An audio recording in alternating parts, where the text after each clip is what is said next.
يعني وصفات كاين طبيعية. وصفات يعطيك الصحه اللي كانوا يستعملوهم جدودنا بيان سور، اللي نعاودوا نولوا توجور ليهم، واشاك فوا نقول باللي في كل هذه الخلطات تاع الجدات كاين سحر وكاين فائده بزاف كبيره اللي اشاك فوا نبراو منها، ميم ابارامون ميم بسيشيكمون نقولوا بلي وي راح نبراو غير من هذه الخلطات. هذا ما كان. اكيد نفسيا تخمي بلاك راح تبراي، اكيد راح تبراي. اكزاكتومون. عندنا بون الخلطه الاولى اللي راح نحكيو عليها اللي هي تدبيره للزكام، واللي اشاك فوا نلقاو قلنا الاطفال الصغار ما يحبوش يشربوا لنا لي سيغو اللي نعطوه لهم ولا الادويه، ولا يعني حتى للكبار مليحه ليهم هذه الخلطه اللي هي خلطه البصل الابيض مع السكر.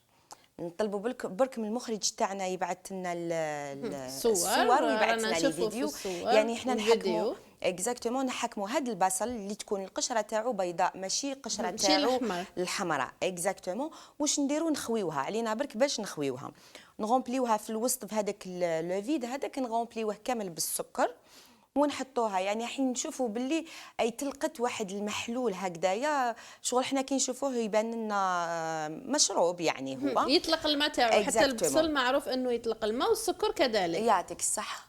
ايبا واش في هذاك المشروب راح نلقاو دي زونتيبيوتيك مضادات اللي راح تفيدنا للسعال تاعنا هكذايا، باش ماشي كل دقيقه نروحوا للطبيب، ماشي كل دقيقه ناخذوا ادويه، حتى الكور تاعنا ثاني كي يتادابتا بهاد الخلطات هكذايا، ونبراو هاد الخلطه مليحه.